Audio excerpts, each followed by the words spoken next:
You're listening to the Pace Radio Network here at paceradio.net. The views expressed by the individuals during this broadcast are their own opinions, and they may not be the same as those of their group or other organizations they may be involved with. All medical advice during our broadcast is not a medical opinion and should be checked with your medical physician.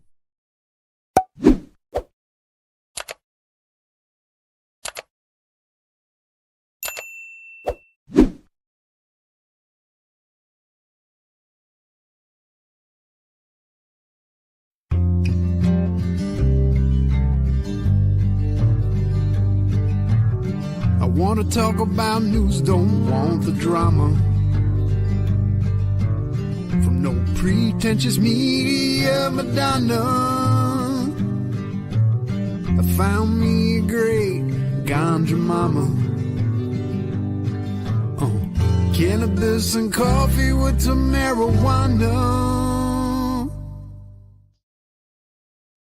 Well, good morning, everybody, and welcome to Cannabis and Coffee with me. It's been a while, hey? I've been on hiatus. I did take a bit of a break before the holiday, and because I really just wasn't feeling it. Things have been kind of, crappy around here, and crappy for patients in Canada, and I just figured that I just needed a break. With all the political, whatever, right? So I took a break, but we're back. We're back to keep educating you on cannabis, and that's what we have to keep doing because there's so many new and upcoming things, and we just want to keep everybody updated. So right at this point, we're still fighting with the Canadian government for medical access, because anything that you buy at your legal store, it's tested, sure that it's got the recommendations and everything on it and the terpenes, and they've done a great job with that. But in reality, is it testing it what it really is?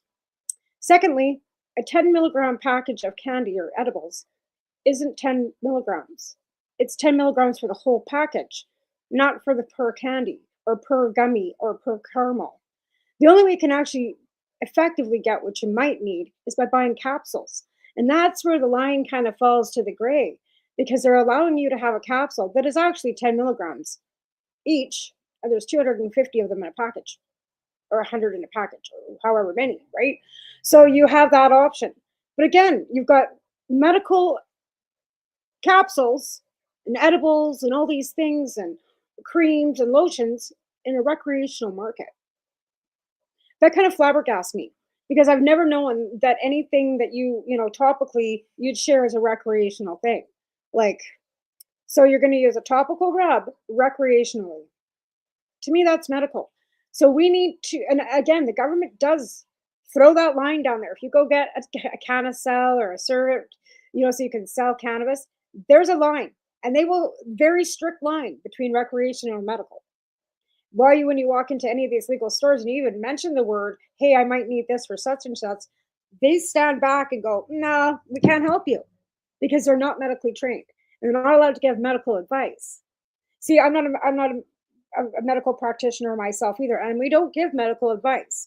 And anything we always say is, please go talk to your doctor about any of this stuff with interactions with your cannabis and your other medical pharmaceuticals or anything.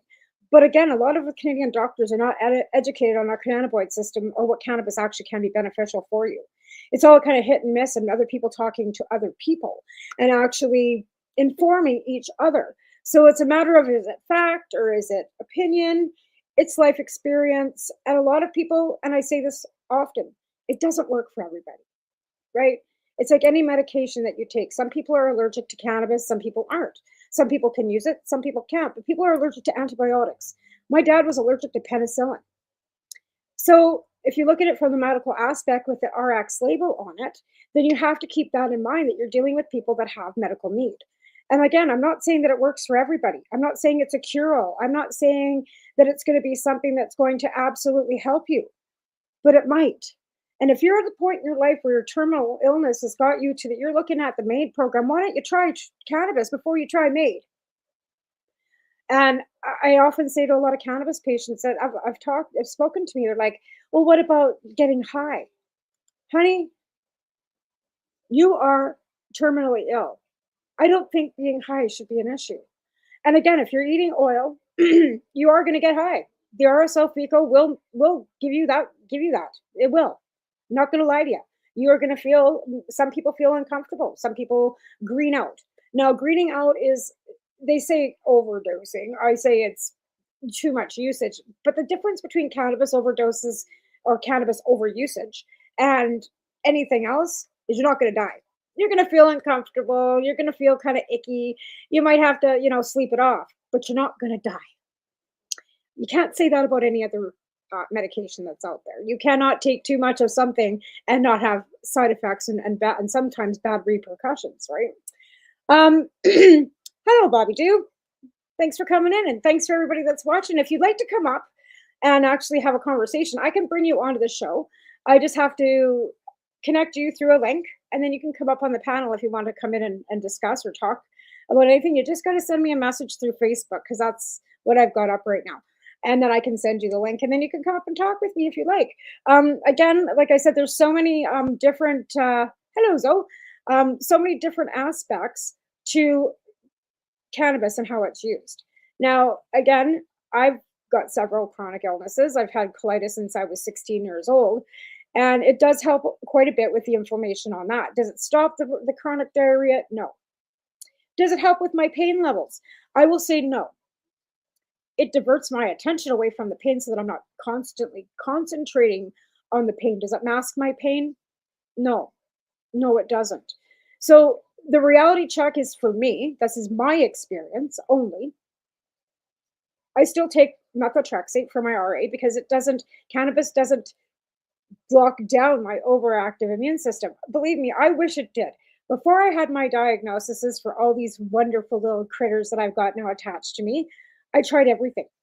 I have a friend that ran Canamed, and Sita sent me any concoction that she could think of to throw into a capsule, to throw into a tea bag, to throw into a bag. We tried it. Topicals, internal, suppositories, okay? Right up the hoop. We tried it all. And unfortunately, it just wasn't effective enough. I wish it had been. I wish that I didn't have to take methotrexate. I wish that the cannabis would have just been enough. So I encourage you to talk to your doctors. Add it as a therapeutic if you can. It helps with nausea. I'm telling you, that is effective. If I'm feeling really kind of nauseated after taking any of my medication, the first thing I do is reach for a doobie. Not going to lie. And it helps. Nausea, headaches, absolutely. I will tell you that it will take my headache away. I will smoke a joint before I take an Advil for a headache. And it's effective. Sometimes, not always. Again, depending on the level of pain you're in. And again, this is me. I'm not saying that it's not effective for you. It possibly could be. I have a friend of mine that was diagnosed with MS many years ago. She's allergic to many pharmaceuticals. She can't take those. At which her body, right? Not everybody's body cooperates with the way pharmaceuticals and people would like them to. Mine doesn't. Mine's exactly the opposite. I take hydromorphine, I'm fucking winging off the fucking ceiling. Not sleeping and drooling like everybody else is, okay? I take cold medicine. If I take a nighttime Tylenol for nighttime, I'm up all fucking night. Totally opposite. Again, why I've had to work through my ADHD medication, because some of them, they're supposed to calm you down, right? Which they do, but sometimes they calm you down to the point that I'm sleeping. Again, having to work with dosage, right? Having to find the right little solution for the problem. I'm trying to think equation. That's not the word I'm looking for. The concoction of things that work for it. Now, right now, I've had a bit of a viral infection for the last couple of weeks. Don't know where I picked it up. Before that, I had my nice little inflammation underneath my nose. And I had to quit taking my methotrexate because it bombs my, thank you, so. It bombs down my immune system because I have an overactive immune system. So it takes my immunity system back, so I can't fight anything. So I quit taking the methotrexate a couple of weeks ago so I could try and fight this virus off. I don't know where it came from.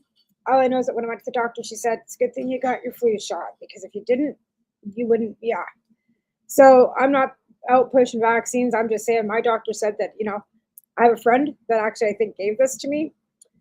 She wasn't vaccinated and she's in the ICU in Kelowna. On dialysis. She's 33. I'm 56 in February. I was vaccinated. I have the same virus. See how our bodies work, right? So again, you choose to do whatever you want with your body. I chose to be vaccinated, and I'm actually quite grateful at this point that I was. I'm still, like, ears plugged, still coughing, not quite as bad as it was, but we're going on, it'll be 3 weeks Thursday.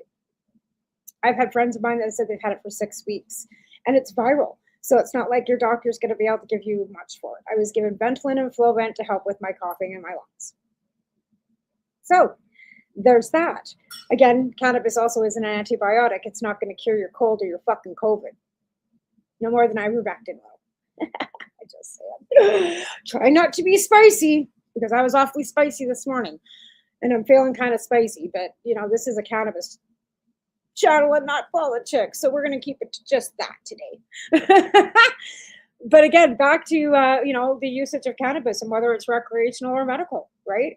And I honestly believe that people use it more medically than they actually realize, because if you're dealing with stress, sleeping, eating, anything like that, and you're using cannabis to help you eat, which is what I use it for too, because I have absolutely no appetite, being anorexic, not by my own doing, by having colitis, because everything I eat runs out of me in 20 minutes. So you just don't eat.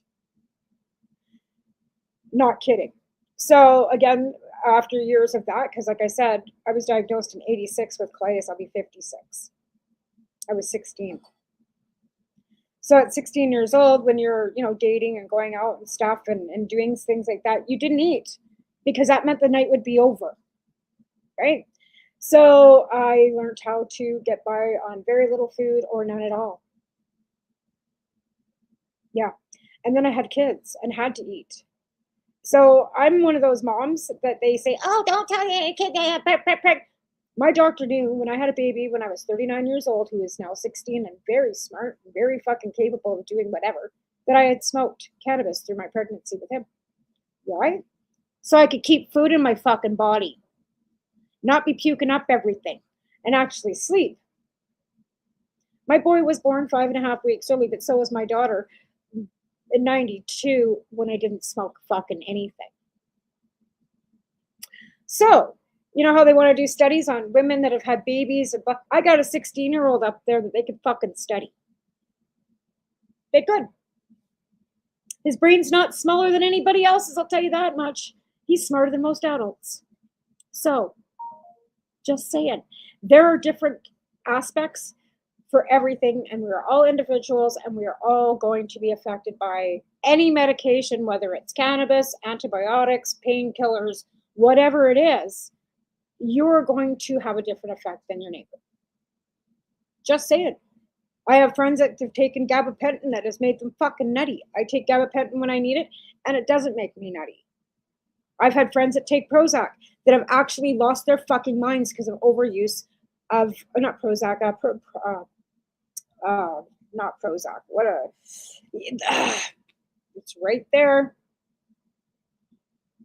It's a steroid. You know what I'm talking about. I'm sure you do. My brain just went blank. Not Prozac. It's Jesus. Why can't I think of that? I was on the fucking shit. Anyways, it's a steroid for an anti-inflammatory that if you take too much of it can make you kind of crazy too. But again, different drugs have different effects on everybody, right? I mean, I gave the big dog, some gabapentin because the vet had recommended it. You know what happened? I got bit. The dog went fucking off his nut with 300 milligrams of gabapentin. That was prescribed by a vet. And there's the remnants. And he's a 180-pound pit bull. Yeah, he's not living here anymore. He went back to my daughter's place because I'm 80 pounds. I can't control that. It broke my fucking heart. But we also realized that it was because of the medication that made him kind of go off his nut, or he probably would have never reacted to that. And we also relayed that back to the vet, that this dog cannot take gabapentin. And vets will prescribe gabapentin on small doses for pain for dogs. Again, if it does that to a dog, what's it doing to the chemical brain of a loss, right? So I do take pharmaceuticals very sparingly. Like I said, I take my methotrexate because I have to, or I'll be ahead in the bed. I have hydromorphine that I take very rarely. I take gabapentin as needed, only when I need it. I take my folic acid every day because my body doesn't produce folic acids because of the methotrexate, and my squirrel bug medicine so that I'm not winging all over the place. Because at 52, when you get a diagnosis for ADHD, it's an eye opener. It explains to you why you were such a binger your whole life. Does it change the past? No. Does it give you any insight to why you were the way you were? It does. Does it fix everything? No. Am I still a fucking crazy squirrel even taking medication? Yep, I am. It helps me focus. It helps me keep on track. But has it changed who I am? No, I'm still a fucking nutbag crazy squirrel. And I'm okay with that. I've lived like this my whole life. But again, the mask, it doesn't come off because you start taking medication. I wish it did. I wish I could just learn not to mask, to try to unlearn some of the stuff that I had to learn to keep myself not looking like a crazy fucking nutbag. You don't unlearn that stuff. It just kind of stays with you. Unfortunately, and that's just the way it kind of goes. And, having a late diagnosis was kind of squirrely. And I knew something was up, and it was kind of funny because how it all kind of rolled out is menopause too, right? Or hormones. And I had went to transplant 2 of my pot plants that I was growing. And I left the buckets out by the veranda door, and I was just going to go outside because the big bag of soil was outside and come back in and transplant those plants. At 5 o'clock that night, those plant pots were still sitting by the door. I had done 16 other fucking million things and still hadn't transplanted my fucking pot. Sat down on my chair and went, what the fuck is wrong with you? Like, seriously, like, what is wrong with you? Trying to figure out what the fuck's wrong with his brain. So I went to my doctor and I said, I think I'm fucking crazy. And explained to her what was going on in the laundry and all this stuff. And I've always feeling like I'm on a hamster wheel. She goes, I can't diagnose this. I'm just a GP. But this is what you're going to do. I asked her to refer me to a psychiatrist. And she said, I can do that. It's going to cost you a lot of money. This is what you're going to do. So I went through BC Mental Health. Everything was free. I did trauma therapy for 15 weeks. I seen a psychologist. I seen a psychiatrist. I got a diagnosis. I got medicated. Did it take that long? Not really. I mean, I know some medical waits out there are long.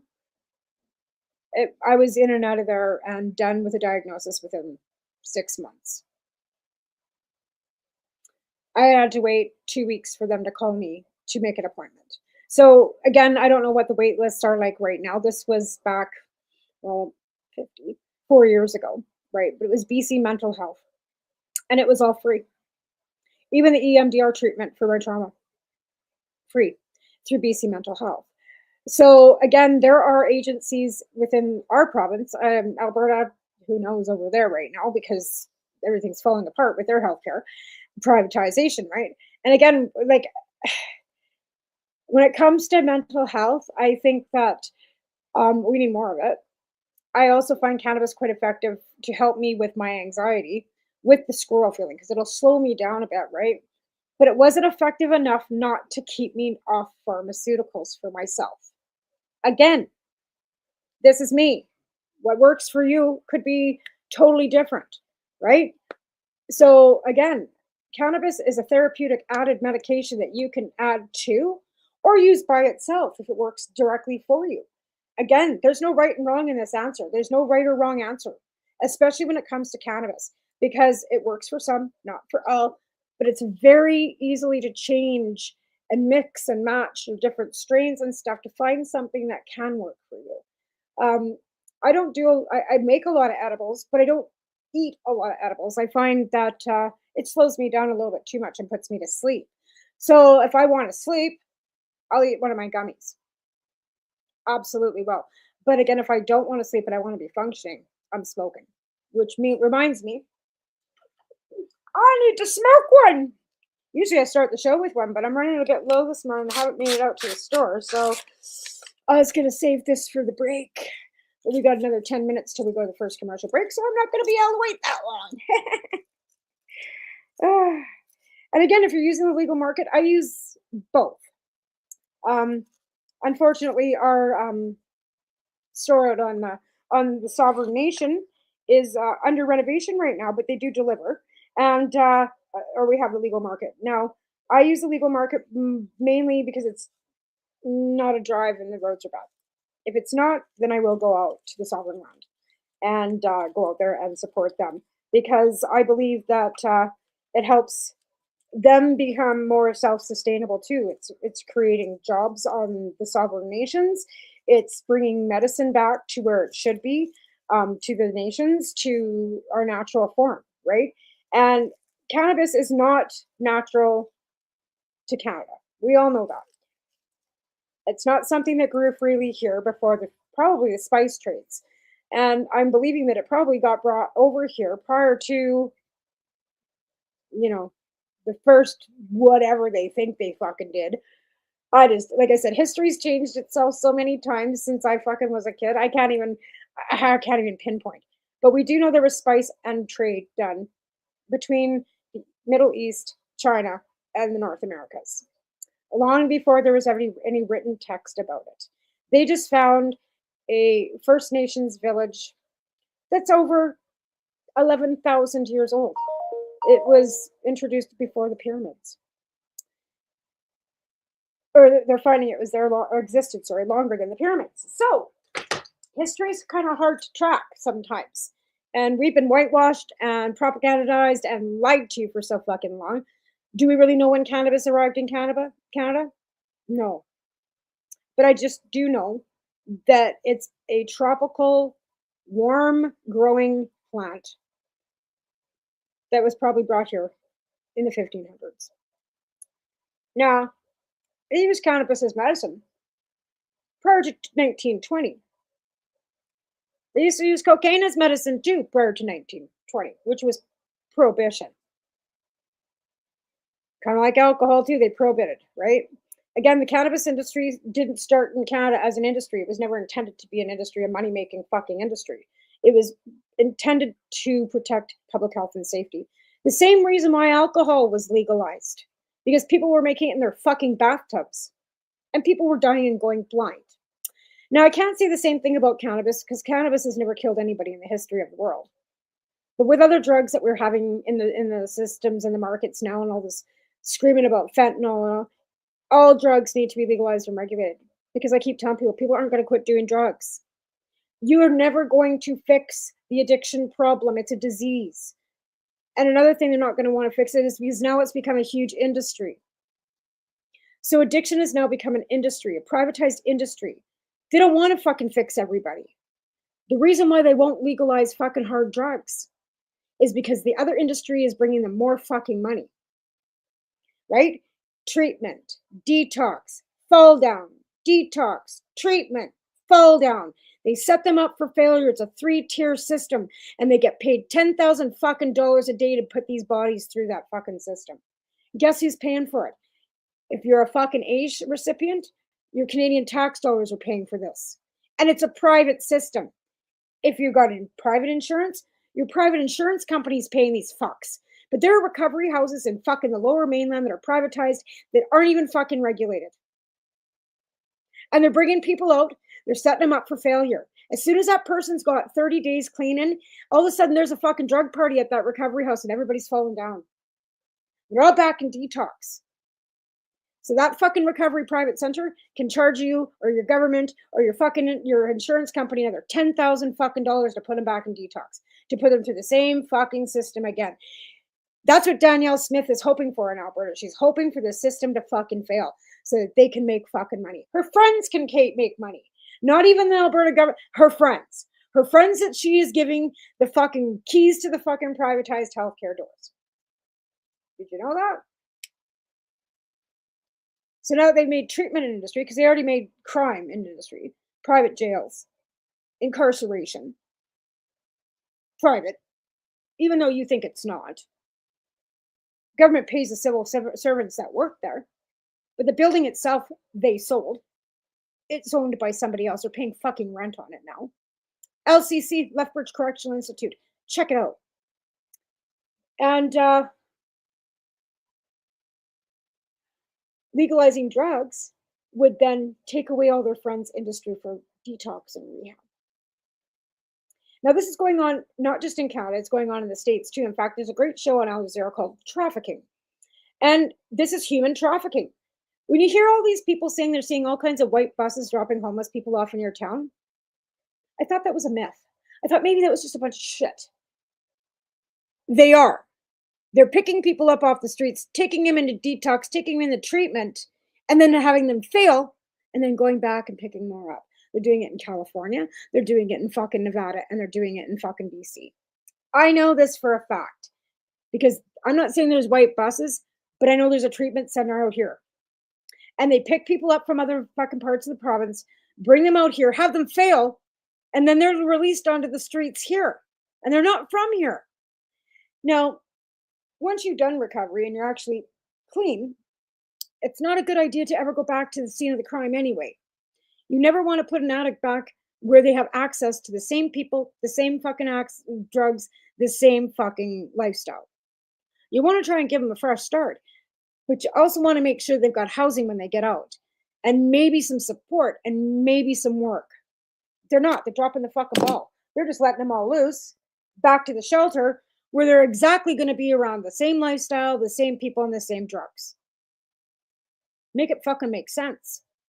So somewhere along the way, and this isn't a government problem, okay? This is a you problem. This is you allowing fucking conservatives to cut back fucking resources so that our public systems can fucking work. So the only way they can get through this is they break down the systems that are already there. And that's what they're doing. Exactly what the fucking orange potato is doing in the States. Breaking down the system so that they fucking aren't working properly so he can fucking fix them. No, so they can dismantle them. And they're bringing you Kool-Aid drinkers along with them. They really are.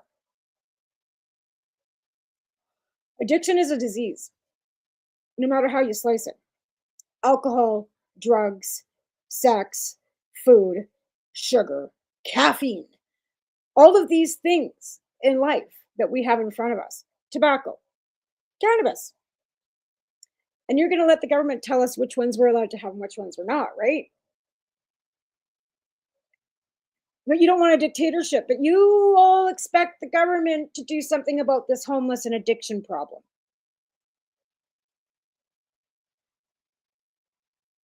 What? So they've handed it to the private sector to fix this problem, but it's still the government's fault. You have to get to the root of the problem to begin with. Poverty, inequality, no equity for people. Nobody in this country is on an equal footing, not because of basically religion or culture, because of poverty, because of your economic status. This isn't about right, left. This is about up and down. This is about people that are rich and then people that are poor and the dignity that goes with it, right? So when you've got poverty being seen as a pariah on society, and anybody that's disabled or anybody that's pulling from a system that's needed, because we're supposed to take care of our most vulnerable, right? All of a sudden they're not qualified for any dignity. You don't qualify for dignity if you're disabled. You're supposed to eat poverty level fucking pittance. Or they put a fucking threshold on it so that you're married, your spouse makes over a certain limit, so you're just fucking financially abused. You don't get anything at all. You just don't exist because your spouse makes over the threshold and you don't exist because you're supposed to be a child and being taken care of by your spouse. What? So disability, another thing that they're trying to break down, make it fucking broken and make it appear to be broken so they don't have to fucking deal with it anymore. Pass it off to the privatized system. Don't regulate it. Let them do whatever the fuck they want with it. And the people that pay for it get fucked. And that's what's happening. If you're in a conservative province. I thankfully am not. And I'm not a big NDP fan at all. I'm not a socialist, and I'm a centrist. But I'm really grateful to have doctors, and I'm really grateful to have fucking the care that we've got here in this province. Am I able to collect disability in this province? No. So I'm still financially being abused by this government because the threshold for PWD is $45,000 a year. So in order for me to be able to get a lousy $1,700 a year, my husband has to make less than $45,000 a year for me to get $1,700 a month.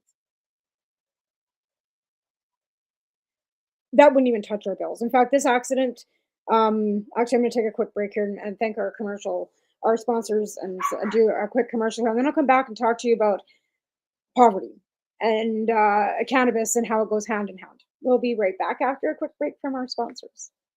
And I got to find them right. You're listening to the Pace Radio Network here at paceradio.net. The opinions of the individuals during this broadcast are their own, and may not be the opinions of their group or other organizations they may be involved with. All medical advice during our broadcast is not a medical opinion and should be checked with your medical physician. Enjoy the buzz of legalization with Campbellford Lifestyle Shop. From lights to plant nutrients, books, consumption accessories, and more, we've got all your basics to grow or consume cannabis. Visit our info center or take a look at our piercing services and body jewelry, now available in-store through Campbellford Lifestyle Shop, 17 Bridge Street West, Campbellford. Limestone City Hydroponics is Kingston, Ontario's hydroponics shop. Take your growing to the next level and create the optimal environment with a tent kit, or maximize your yield with an ebb and flow flood table kit. Either way, Limestone City Hydroponics has more sizes and options to fit your needs. Are you looking for the power of the sun that adapts to your budget? Then look no further, as they have professional grow lighting. They have indoor grow systems that are easy and cost effective, with many options to fit your living space and lifestyle. Cultivate your growing potential. We have everything you need to succeed. And if you can't make it to the store, they offer local delivery to the greater Kingston area. Remember, when you're looking for experts to help you grow, then look no further than the locally owned Limestone City Hydroponics, 105 Sunderland Drive in Kingston, Ontario. Call them at 613-548-0420. We are people advocating cannabis education here at paceradio.net. All right, we are back after a quick break. I want to thank our sponsors, Limestone Hydroponics. I love you guys. I follow you on TikTok too and try and share most of your stuff. And I wish I was in Kingston because I'd be shopping at your store. It's a little far for you to ship though. Well, maybe not. Again, we were talking a little bit about addiction and legalization of all drugs. And, cannabis was a hard one to get across. First of all, we had to do a lot of fucking fidangling with a lot of politicians. We had to go to a convention in 2014 and write a policy with the Young Liberals to put on the floor to have the delegates actually vote on, to actually get it across the floor so we could actually make it an election policy within the Liberal Party and make it an election ballot issue. And when everybody voted in Justin Trudeau, that mandate was then set in stone. And they had a certain amount of time to get it in. So to be clear too, any medical program that we had received from the government was also a court battle. Okay, we have been to court since 1998 as patients, starting with the At-Eze case back in 1998. There was a prior court case with the Ansans, I believe, prior to that. I don't have a, but it was just, they were busted and they had cancer. And that's kind of what rolled us into the At-Eze course. And that was Alison Murden. Alison is still around. She's still with the marijuana mission, and she's actually fighting for your rights to have psilocybin be legalized too as a medicine. Paul Lewin is her lawyer, and they're working hard with to fight in the courts, because again, we have not received anything medically for cannabis from the Canadian government unless we fought for it in court. These are all court orders. The cannabis medical program is a court order ordered by the Supreme Court of Canada. It forced Health Canada to devise a program. And then in 2013, the Conservative government decided that cannabis patients weren't going to be able to grow their medicine anymore. They were going to start these great big licensed producers and supply us all with our own medicine, and basically came up with legislation and told us that we had to shut our gardens down, that we weren't able to produce our plants anymore. that they were no longer going to give us the MMAR program that we had, which we had to fill out 35 papers worth of paperwork to get, and send pictures of ourselves. They were supposed to get cards for that we never got because the lamination machine was broken. Not shitting you. So I first got my first MMAR in 2012. So 2013, Stephen Harper and his fucking goon of fucking losers decided that they were going to fucking shut us all down, that patients didn't have their rights anymore. And what did we do? Jason Wilcox loaded his little fucking fingers on the keyboard and jumped on a plane, and we started going coast to coast, coast to coast to coast, gathering money, gathering support, gathering representation, and we fought again in a BC Supreme Court, and we won. And that's why we now went from the MMAR to the MMPRs, where you had to get a legal licensing from a doctor, which there was all kinds of clinics that popped up then. They would give you free licensing because they were getting kickbacks from the LPs, because then you had to buy from the LP. And that's how they still got cannabis patients fucking over the barrel. We'll get into that. So we fought. So it went from MMAR to MMPR, which I held one. And my provider was Broken Coast, and you had to wait in the mail, and it was $10 a gram, blah, blah, blah. And then we won the court injunction, and they had to come up with another program, which is now the ACMPR. So then when you win a court ruling, the government is given 90 days to come up with it. And they didn't follow through with the two rulings that they had in front of them, which was the Smith ruling over the edibles and baking, and then the Allard ruling, which was the growing. So we had Allard first, and then we had the Smith ruling. The Smith ruling went all the way to the Supreme Court of Canada. That's why you people now can make canna butter and make shatter and oil and mail it. I did 6 months house arrest because I mailed 4 grams of cannabis in the mail. Now you can mail out 30 legally. You're fucking welcome. Oh, and Smith also did time. It cost him and Ted a lot of bucks. But John Conroy and Kurt Tusaw won that case in the Supreme Court of Canada. So now we can have edibles. Now because before that, you make a cake, you legally weren't allowed to make canna butter. It was an extraction. Oil, we weren't legally allowed to make that. You still can't make it with butane or iso. You're not supposed to use those solvents to make it. You're supposed to use olive oil and coconut oils to make tinctures. You can't smoke tinctures, fuckers. You can't. So there's all kinds of things that went on behind the scenes that a lot of Canadians don't understand, realize, or even acknowledge, even the new ones up and coming. And me and Al will often say, oh, there's always the wave of the new and the old. But the new ones don't recognize what came before them. And that's one thing when I started this in 2006, I knew that there had people that had fought hard before me. I knew and acknowledged the hard work and court battles that had gone on before me.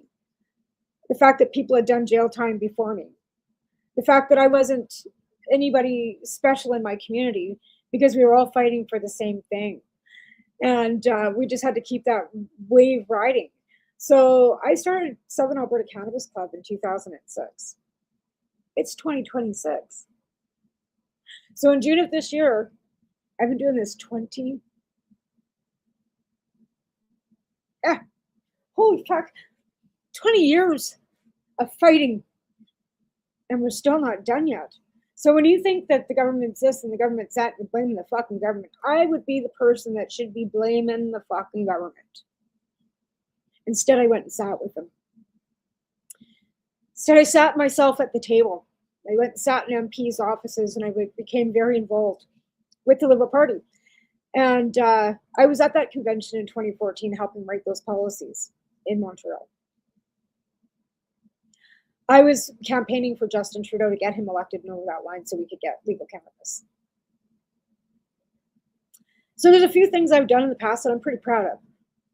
And I hope that going forward, we can keep fighting hard for these people that use cannabis as medicine, because they're still not getting the recognition, because it all was rolled into the Cannabis Act. And I was at those fucking round tables too when they were building the Cannabis Act. And I stood up and said, until Health Canada recognizes cannabis as medicine, we're going to keep going around and around in fucking circles. And they still haven't recognized cannabis as medicine. You go to Health Canada, there's still warning labels. If you buy from the legal market, they've got warning labels. Like they do on alcohol now too, because it is a carcinogenic, and I understand the aspect of, not putting anything into your lungs. But the stigma. But hey, the stigma on poverty, the stigma on everything, the stigma and the judgment that we've done, what COVID, I think, did, this whole pandemic did to a lot of people. And I know it's history repeating itself. But I don't want us to be 1926 instead of 2026. I don't want us going back to even this forced treatment that they're doing with addiction in Alberta. They're just setting people up for failure. And again, like I said, it's an industry, right? It's human trafficking on all levels. You're picking up somebody who's vulnerable off the street, you're offering them a bed, but they wake up the next day, they got on that plane and they're in a different fucking state or a different province without consent, with no ID and no health care. Because once you leave a state or a province, your health care is null and void. You have 3 months, right? But in reality, you're not in the same province where your health care card's from.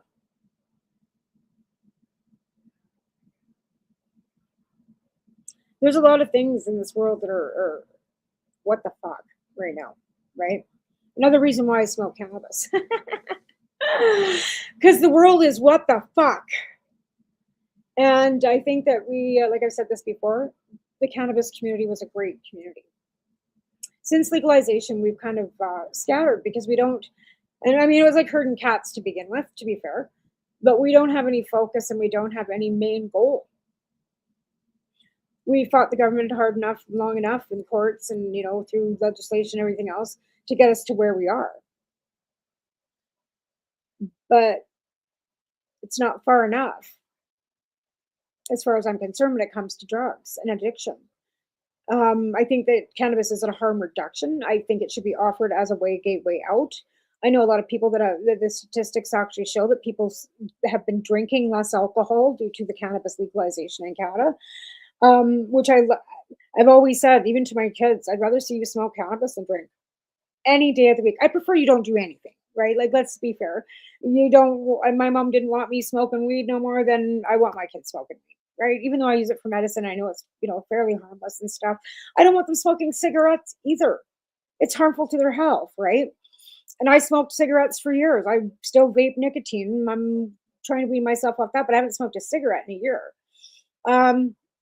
So again, in a perfect world, your children wouldn't need anything. We wouldn't have needed anything. We wouldn't have smoked. We wouldn't have drank. We wouldn't have done drugs, right? This isn't a perfect fucking world.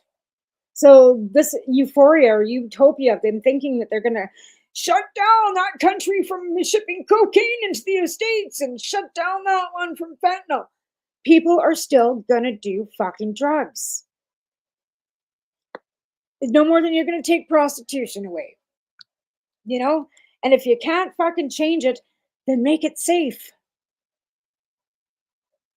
That's all I think that any of us should really, because it's really none of my business if you do drugs. See, I'm one of these live and let livers. Like, if it doesn't hurt me and it's not hurting you and you're a functioning addict, how about her, dude? Statistics are actually showing that more people die of an overdose that are actually functioning, working people in their homes alone than people using on the streets. That's a fact. That's a stat. Google it. I'm not going to bring receipts to my own show. You can figure that out. Google's free. But again, same with cannabis. They lied and manipulated the narrative about cannabis being harmful for decades. And now we're telling you it's not harmful, but we've been telling you for 25, 30, 50, 60, 80 years. And it took you up until 10 years ago to fucking finally listen to us. So I'm hoping that it's not going to take another 20 fucking years and another fucking million people dying of drug overdoses so they finally get it that they need to legalize and regulate everything.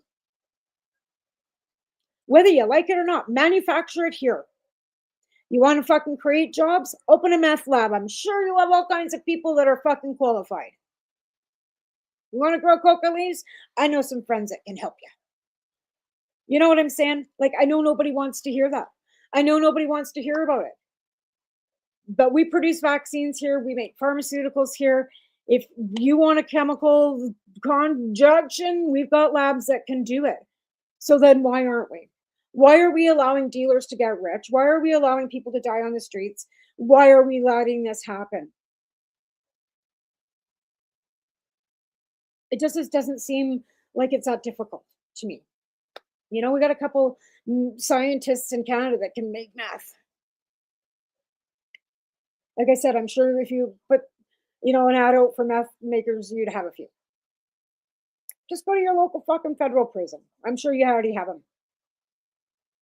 Give them a job. Make them do something for, give them a job. I mean, does that sound ridiculous? Maybe it does. But I'm just saying, like, there are ways of building industries, right? You want to make Canada strong, regulate drugs. Regulate it all. End poverty. Give us all a universal income benefit. Help medical patients have their fucking medicine for free. And include cannabis under the Pharmacare Act. If you can pay for the veterans cannabis, and I know you do, I have friends that get their money from the government reimbursed back to them for their medical cannabis. Do it for all of them. Do it for every medical patient in Canada. Put cannabis on the Pharmacare Act, in the Pharmacare Act. Maybe that'll be the goal. Maybe a light bulb just went off in my head. But I think that's a good idea. I think that we should push that cannabis is added to the Pharmacare Act so that everybody that uses cannabis for medicine can have it paid for. I know some insurance companies do. You have to buy it from the licensed producers. That's the thing. And I mean, you can't be from the store either. You have to actually order it online through the producer, and then they will send you a receipt, and then your insurance company, I believe, reimburses you. I know if you have receipts from a licensed producer and a medical licensing, right? You have to have your medical licensing too. Like, you can't just say, well, I'm using it for sleep and write off on your taxes. They want you to be licensed. They want you to have that proof. And the thing is that's happened too is since legalization, the medical cannabis patients list has dropped from 50,000 people back down to 10. To be fair, there were a lot of infiltration. There was a lot of people lied to get their licensing. I'm not going to say there's no fraud in the system, because we all know not everybody's good and honest, right? And it doesn't matter what system that we've got. There's always going to be a few bad apples, unfortunately. But now that they can access cannabis, and that's one thing that we asked for was dignified access. We wanted people to have dignified access, to have access to be able to go and not have to wait and grow and just or deal with some seedy guy in the alley. You know what I mean? That was a goal too. But in hindsight, what it's done is pigeonholed everybody, right? And made it so that their access is only like covered by a certain percentage, where everybody should be covered. Like I said, it shouldn't be just if you have Sun Life or you've got, every insurance company. But again, if you're low income and don't have any extended benefits and have to use the Canada Pharmacare Act, it should be covered by that. Fuck the insurance companies. Fuck that's where I'm at with this. Like, we have a Pharmacare Act that was put in and legislated through, and only certain pharmaceuticals are on it as it is. But I think cannabis should be on it. So I think that's going to be the new project, folks. I think we need to push the government to add cannabis to the Pharmacare Act. Just a thought. If you're bored. Like, I'm not. My brain's going 100 miles a minute. My phone's going off like crazy because I'm also running a fundraiser. So since we only have a few minutes left, I'm going to take this off topic for a minute and off cannabis for a minute and talk about something that kind of started my day off with a shitty fucking tone to it yesterday. I woke up to, I don't know, most of you would know, I'm a stakeholder with the Ministry of Transportation and Infrastructure in British Columbia.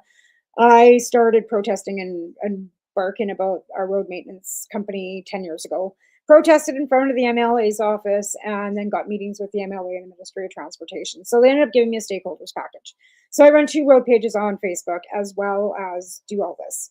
So I'm a stakeholder with the Ministry of Transportation. So I woke up yesterday morning to a really shitty post on my page saying that we were the ones in that car accident yesterday at Swansea. We are grateful to be alive. And it just hit me. So I reached out to this young lady and asked her if I could get her email address and have permission to take, or she could send me a couple pictures that I could post and start a fundraiser for them. She did. And several of you know that my daughter is a drug addict. I'm gonna cry. Anyway, when I saw that little girl on that gurney, my daughter was hit in the head with a rock in 96. And it's affected her brain to the point that she had a bleed on the brain too, and left side of her behavioral. Started doing drugs. She was like, even with after getting her to the hospital at 4, we had to switch her from Tylenol to like Pez tablets because she was like so adamant that she needed those Tylenol to take away her headache. Right. So addictive personality from the age of pretty much 4, because she was given heavy duty pharmaceutical painkillers at 4 for this head injury. Anyway, moving forward, that kid has been addicted to drugs her whole life. She's 33 years old and she's a drug addict. And I've had to accept that. That's the disease and because of the head injury. Anyway, seeing that little girl kind of took me back. So I started raising money yesterday. And then the girl that I work for at the garden center, Top Crop Garden Center here, Shannon, got a hold of me and asked me some questions. And then she took off and started a fundraiser at the store, basically coming forward with $1,000 donation and basically challenging every other business in the area to donate more than they did, that much or more. This morning I woke up, there's $5,000 at the store, there's $7,700 on Stephanie Ann's GoFundMe, and people have been e-transferring, Mindy, and I'm not sure how much cash they've got in that bank account. I don't know these people. I've never met these people. But I raised that yesterday, and yeah, that's the shit that community does, right? You gather together, you fucking come together, and you help. So that's why my phone's going off. And it's been kind of crazy for the last couple of days, but the cannabis community used to be like that. Any one of us were in need, anybody needed this, that, and that's how I got myself in trouble. Because another patient needed some medicine across the country, and I was oblivious to the fact that I couldn't mail it. And I got caught because somebody was in need. So this year, we're starting out with kindness and we're starting out with a bang. And that's why I'm back on Cannabis and Coffee with Tamarijuana, because moving forward in 2026, we want to bring some good changes and make some good trouble. And I think putting cannabis on the Pharmacare Act is going to be a project, as well as several other things. Anyways, I think that should just about wrap me up. I have shout outs again to all our sponsors who are great that, keep us, going on this network. We've been doing this now. Oh my God. So it's 20 years of cannabis. I don't even know where I'm sitting as far as doing shows. I think it's 10 years. Maybe I'd have to check with Al. Because I don't know, I've lost years with COVID and stuff, and I've taken hiatuses and, been off the air for a while, but I've been doing this a long time too. So I really appreciate everybody that joins in, that follows, that, subscribes to our channels, that sponsors us, that stands with us, and all my friends over the years. Because like I said, Happy New Year. This is 2026, and this is going into my 20th year of cannabis activism. And it just reminds me of how fucking old I really am. And yeah, my hair's gotten a lot grayer. I had dark hair when I started this 10 years or 20 years ago. My hair was black. And now it's gray. And now it's gotten a little grayer too. So again, I'll be live with Al again on Wednesday night on Pace Radio for the Pace Radio show, which is people advocating cannabis education. And Al's been doing that for almost 20 years himself. He's had several other co-hosts, so I just got lucky enough to be the last one that he's had for the last couple of years. And that's because the other one was just kind of, and she quit. I won by default. Just saying. Anyways, it's been a great, last year sucked. Not gonna lie. But 2026 is starting off on a better foot. Like I said, I turned a shitty situation yesterday into a community event, my fundraiser. From a car accident to 3 people in 3 different hospitals, 1 here, 2 in Vancouver, a mom flying in from fucking Edmonton, a basement suite set up, and $10,000 raised in 24 hours. That feels pretty good. That's a good way to start 2026, right? I think so. Anyways, folks, I got 5 minutes left. I don't even know what I'm going to babble about for 5 minutes. Maybe I'm just going to end the show a little early because I don't want to bore anybody any longer. I'm going to try and get actually Cheryl Rose on next week. There's some updates on her and Haley, and I believe she's got some news to tell us and update us on. So I'm going to reach out to her this week. I also have my other friend, Melissa, who's fighting with WCB on TikTok. She's Saltier Mutter as well. She did a live last night. Something's ticking down her way, so maybe I will try and bring her back on. She's been a medical cannabis patient fighting with WCB and the insurance companies for patients' rights for over a decade herself. Allison Murden, somebody I'd like to get up on this show and talk about what's going on with her and the psilocybin. But she was not feeling so well. I know that they throughout her court case, all charges were dropped against her prior to Christmas time, so that was good news. But these are the things and these are the people that I'd like to see coming up on the new year.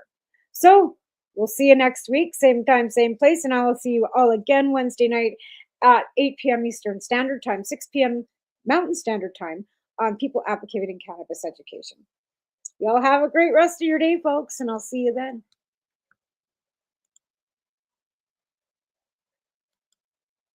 If this thing will turn off. Oh, it's going to let me. You're listening to the Pace Radio Network here at paceradio.net. The opinions of the individuals during this broadcast are their own, and may not be the opinions of their group or other organizations they may be involved with. All medical advice during our broadcast is not a medical opinion and should be checked with your medical physician. Enjoy the buzz of legalization with Campbellford Lifestyle Shop. From lights to plant nutrients, books, consumption accessories, and more, we've got all your basics to grow or consume cannabis. Visit our info center or take a look at our piercing services and body jewelry, now available in-store through Campbellford Lifestyle Shop, 17 Bridge Street West, Campbellford. Limestone City Hydroponics is Kingston, Ontario's hydroponics shop. Take your growing to the next level and create the optimal environment with a tent kit or maximize your yield with an ebb and flow flood table kit. Either way, Limestone City Hydroponics has more sizes and options to fit your needs. Are you looking for the power of the sun that adapts to your budget? Then look no further as they have professional grow lighting. They have indoor grow systems that are easy and cost effective with many options to fit your living space and lifestyle. Cultivate your growing potential. We have everything you need to succeed. And if you can't make it to the store, they offer local delivery to the greater Kingston area. Remember, when you're looking for experts to help you grow, then look no further than the locally owned Limestone City Hydroponics, 105 Sunderland Drive in Kingston, Ontario. Call them at 613-548-0420. We are people advocating cannabis education here at paceradio.net.